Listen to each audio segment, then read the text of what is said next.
ఈ ఆంధ్ర ప్రాంతంలో ఉన్నటువంటి మసీదుల ద్వారా ఇమాం కమిటీలు వీళ్ళందరూ కూడా వీళ్ళు జమాత్కి వెళ్తా ఉన్నారు ఢిల్లీలో. వీళ్ళందరినీ కూడా ఒక ఆర్గనైజ్డ్ గా మసీదు కమిటీల ద్వారా ఉన్నటువంటి వీళ్ళందరినీ కూడా జమాత్ కి తీసుకెళ్లి అక్కడ వాళ్ళకు ఈ లవ్ జిహాద్ గానీ లేకపోతే ఈ రాడికల్ ఇస్లాం మీద కానీ వీళ్ళకి ట్రైనింగ్ ఇస్తున్నారు, ప్రాపర్ ట్రైనింగ్. ఇది గత దశాబ్దం నుంచి కూడా ఎక్కువ జరుగుతుంది. అంతకు ముందు ఆంధ్ర ప్రాంతంలో ఉన్నటువంటి ముస్లింలు ఎప్పుడు కూడా సోదర భావంతో మెలిగేవారు. మనం చూస్తూ ఉంటే మనము కడపలో మొన్న హిందూ పండుగల సందర్భంగా జరిగినటువంటి ఈ శోభాయాత్రలో దాని మీద రాళ్ల దాడులు అయితేనేమి, లేకపోతే హిందూ పండుగల మీద దాడులు చేయటం అయితే, లేకపోతే జిన్నా సెంటర్ పేరు మార్చడం, ఇంకా కుంభకర్ణ నిద్రలో ఉన్నటువంటి హిందువులకు ఇట్లాంటివి ఎన్ని తాకినా బుద్ధి జ్ఞానం రావట్లేదు మన వాళ్ళకని గట్టిగా చెప్పొచ్చు.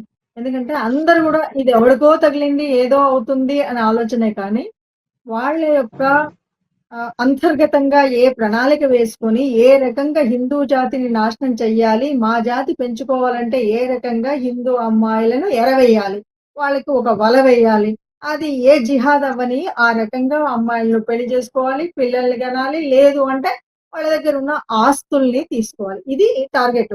ఒకటే కాదు, ఈ మధ్య కాలంలో చాలా బయటకు వచ్చాయి. దాంట్లో కేవలం ఇలాగ డబ్బు ఇంకా సొమ్ములు ఇలాంటివి లాక్కోవడానికి కోసం చేసేటువంటి ప్రయత్నాలు కూడా ఉన్నాయి.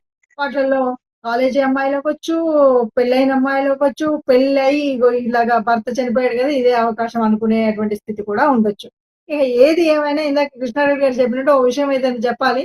నిన్న మొన్నటి వరకు బాగా కేరళలో ఎక్కువ ఉంది. ఆ తర్వాత కేవలం మన హైదరాబాద్ భాగ్యనగరంలో మాత్రమే ఉంది అనుకునేటువంటి ఈ లవ్ జిహాద్ ఈ రోజు అంతటా దేశం అంతటా పాకింది, ప్రబలింది. ఎంత తీవ్రంగా ప్రబలింది అంటే అసలు వాళ్ళు హిందూ కనబడితే ఏ రకంగానైనా ఈ జాతిని నాశనం చేయడం కోసం ఈ అమ్మాయినన్నా మోసం చేసి పెళ్లి చేసుకొని పిల్లలన్నా కనాలి, లేదు అంటే వీళ్ళ దగ్గర ఉన్న ఆస్తులన్నా తీసుకోవాలి. ఇలాంటి ఆలోచనతో ఉన్నటువంటి అదొక జిహాదు.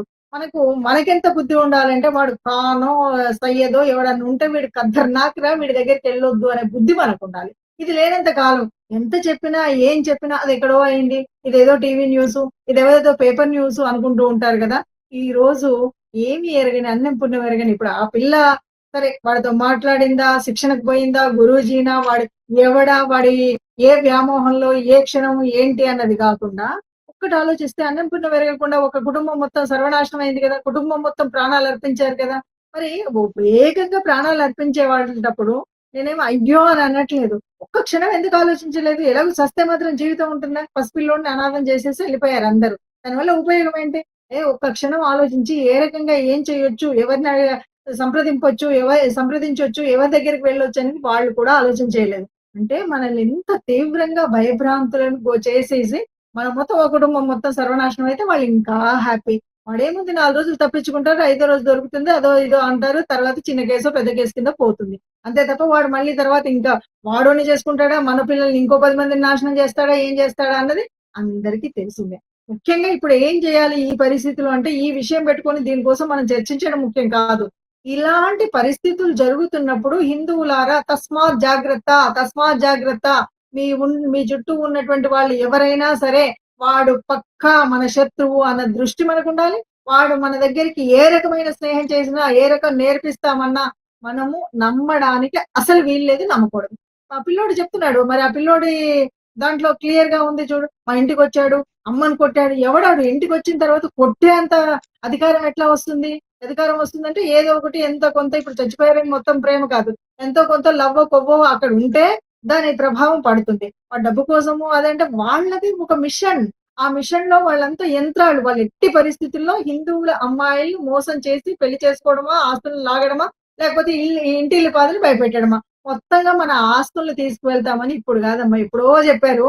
ఇక్కడ అసలు ఈ దేశాన్ని హిందూ దేశం కాకుండా మేము ఇస్లాం దేశం మారుస్తాము అని చెప్తున్నారు. అయినా మన హిందువులు ఏంటంటే పండుగ రోజు కాసేపు ఏదైనా టీవీ చూస్తారు. ఇలాంటప్పుడు ఎవడన్నా ఇలా రోల్ చేస్తూ స్క్రోల్ చేస్తూ ఒక ముక్క చూసి ఏదో అయిందట అంతే తప్ప ఈ చాప కింద నీళ్ళలాగా నెమ్మది నెమ్మదిగా పారుతూ వస్తున్నటువంటి ఈ క్రిస్టియానిటీని ఈ క్రిస్టియానిటీ ఒకవైపు అదొకటి. ఈ ఇలాంటి జిహాదీలు ఏవైతే ఉన్నాయో వీటి వల్ల కుటుంబాలు నాశనం అవుతున్నాయి కదా! రేపు మన పిల్ల హాయిగా ఇంటికొస్తుందా లేదా అని ప్రతి తల్లిదండ్రి ఆలోచిస్తే ఏం చేయాలి అని ప్రతి ఒక్కరు కూడా ఒక మంచి సిపాయిలాగా నిలబడగలుగుతారు. ప్రతినిత్యం చూడగలుగుతారు. పెద్దవాళ్ళకి పట్టింపు లేదు కుటుంబంలో. ఇది లేదు ఇంకెక్కడి నుండి వస్తుందమ్మా? ఇది మనకు ఎంతమందికి ఎన్ని రకాల సంఘటనలు జరిగినా ఇవెలా ఉంటున్నాయంటే కాసేపు చర్చకి సరిపోతున్నాయి తప్ప ఎవ్వడు కళ్ళు తెరవట్లేదు. ముఖ్యంగా హిందువులందరూ గూడా కుంభకర్ణ నిద్రలో నుండి బయటికొస్తే ఏం జరుగుతుంది రేపటి కాలానికన్నది గుర్తు చేసుకుంటే, రేపసలు మనం ఇంకో 2 తరాలు అయ్యేసరికి మనం ఉంటామా లేదా అన్నది నిర్ణయించుకుంటే మనకు బుద్ధి జ్ఞానం వస్తుంది.